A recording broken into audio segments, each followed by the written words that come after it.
নমস্কার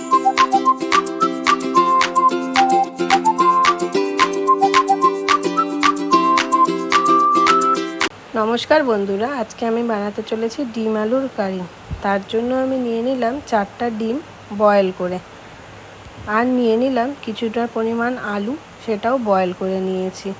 2টো টমেটো কুচি আর 2টো মিডিয়াম সাইজের পেঁয়াজ কুচি, রসুন বাটা, আদা বাটা। আমি কড়াইটা গ্যাসের মধ্যে বসিয়ে দিয়েছি এবং তেল দিয়ে দিলাম। তেলটা গরম হওয়ার জন্য আমি 5 মিনিট ছেড়ে দিচ্ছি। তেল আমার গরম হয়ে গিয়েছে, এবার আমি দিয়ে দিলাম ডিম।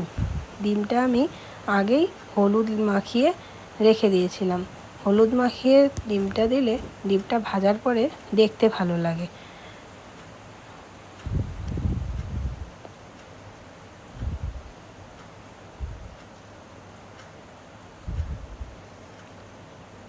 ডিমটা আমি লাল লাল করে ভেজে নিচ্ছি।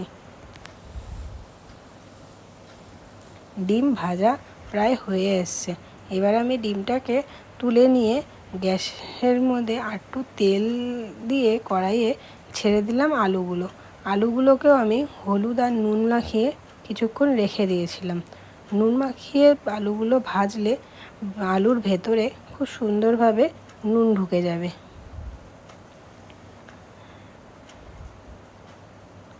গ্যাসের ফ্লেমটা হাই করে আমি আলুগুলোকে 5 মিনিট ধরে ভাজা শুরু করলাম। আলুগুলো খুব ভালোভাবে প্রায় ভেজে আসছে।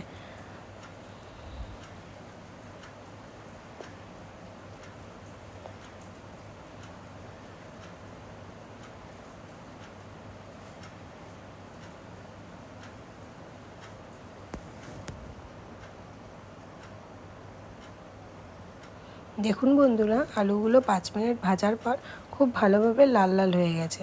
এবার আমি আলুগুলোকে তুলে নিয়ে কড়াইয়ে দিয়ে দিলাম অল্প পরিমাণ জিরে আর তেজপাতা।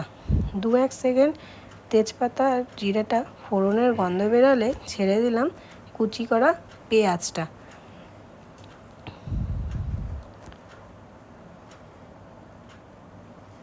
পেঁয়াজটা দেওয়ার পর আমি অল্প পরিমাণ নুন দিয়ে দিচ্ছি। আপনারা চাইলে নুনটা স্কিপ করে দিতে পারেন। আমি নুনটা দিই যাতে পেঁয়াজটা তাড়াতাড়ি নরমও হয়ে যায় আর পোড়ে না। এবার আমি গ্যাসের ফ্লেমটা একদম কমিয়ে দিয়েছি। গ্যাসের ফ্লেমটা কমিয়ে দিয়ে পেঁয়াজটাকে আমি খুব ভালোভাবে ভেজে নেব। বন্ধুরা, আমার ভিডিওটা সম্পূর্ণ দেখে যদি ভালো লাগে তাহলে একটা লাইক, শেয়ার অ্যান্ড সাবস্ক্রাইব করে দেবেন। আর হ্যাঁ, বেল বাটনটা অবশ্যই টিপে দেবেন, তাহলে আমার নেক্সট ভিডিওটা আপনার কাছে সবার আগে পৌঁছে যাবে।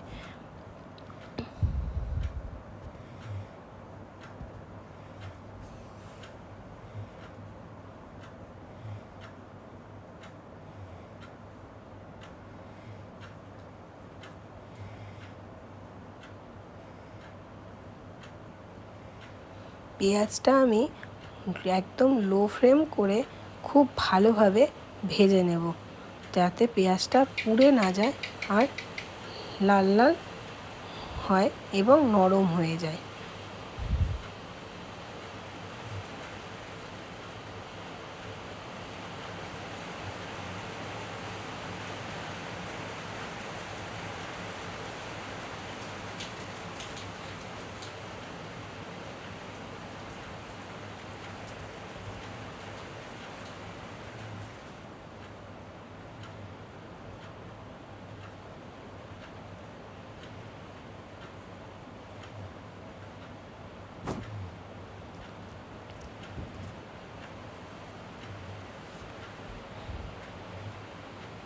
দেখুন বন্ধুরা, পেঁয়াজটা খুব সুন্দর ভাজা হয়ে গেছে।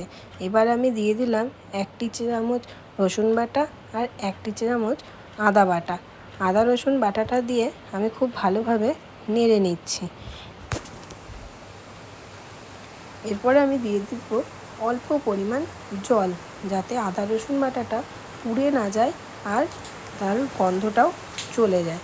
এবার আমি আদা রসুন বাটাটা দিয়ে খুব ভালোভাবে নেড়ে চেড়ে নিচ্ছি। এরপর আমি এর মধ্যে দিয়ে দিলাম স্বাদ অনুসারে নুন আর 1 চামচ হলুদ। নুন আর হলুদ দিয়ে এটাকে আমি আবার খুব ভালোভাবে নেড়ে নিচ্ছি।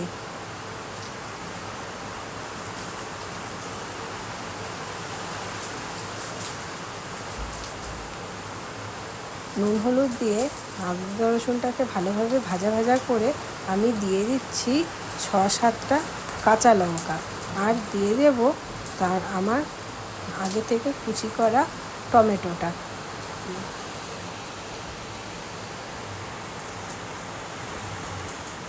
টমেটোটা দেওয়ার সাথে সাথে দেখুন আমার জল ছাড়া শুরু করে দিয়েছে। টমেটোটার থেকে যে জলটা বেরাচ্ছে এটা দিয়েই আমি খুব ভালোভাবে এটাকে ভাজা করে নেব, এবং মশলাটাও খুব সুন্দরভাবে দেখুন কষে যাচ্ছে।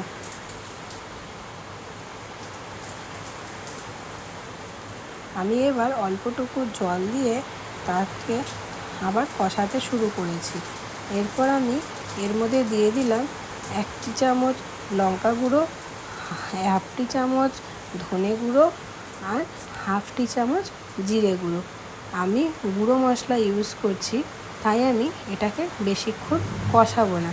যারা আপনারা বাটা মশলা ইউজ করবে তারা ভালোভাবে এটাকে বেশি করে কষাতে পারবেন।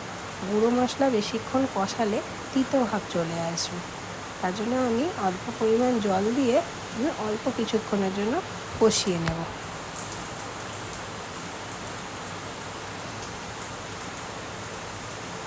দেখুন মশলা থেকে তেল ছাড়া কিন্তু শুরু করে দিয়েছে। আমি এভাবেই আরও অল্প টাইম কষিয়ে নিচ্ছি।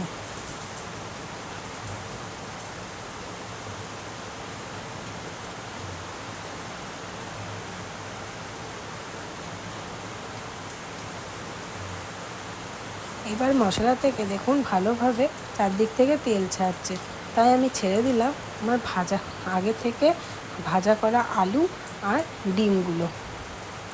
আলু আর ডিমগুলো দিয়ে খুব ভালোভাবে নাড়াচাড়া করে নিতে হবে। এবার ডিম আলুটা খুব ভালোভাবে কষার জন্য ছেড়ে দিতে হবে মিডিয়াম আঁচ করে।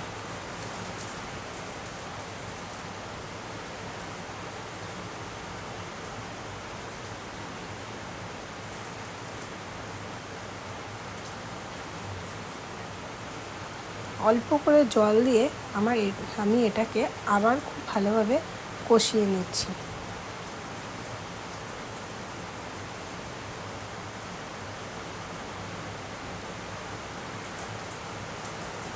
ডিম আলুটা খুব ভালোভাবে দেখুন কষানো হয়ে গেছে, এবং সাইড থেকে তেলও বেরানো শুরু হয়ে গেছে।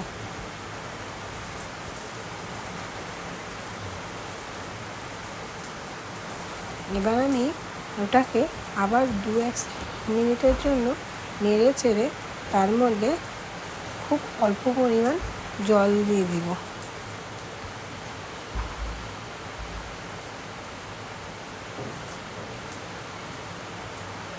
আলুটা যেহেতু আমার আগে সেদ্ধই আছে, তাই 1 কাপের মতন জল দিয়ে এটা আমি ফুটতে ছেড়ে দেব।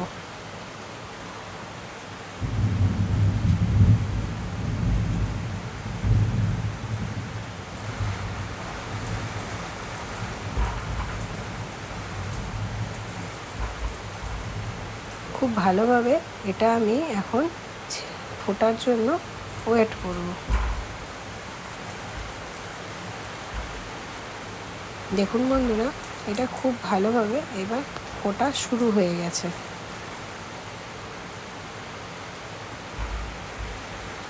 5 মিনিট ফোটার পর দেখুন জলটা শুকিয়ে গেছে। এবার আমি গ্যাসের ফ্লেমটা অফ করে দিব এবং গরম গরম ভাতের সাথে সার্ভ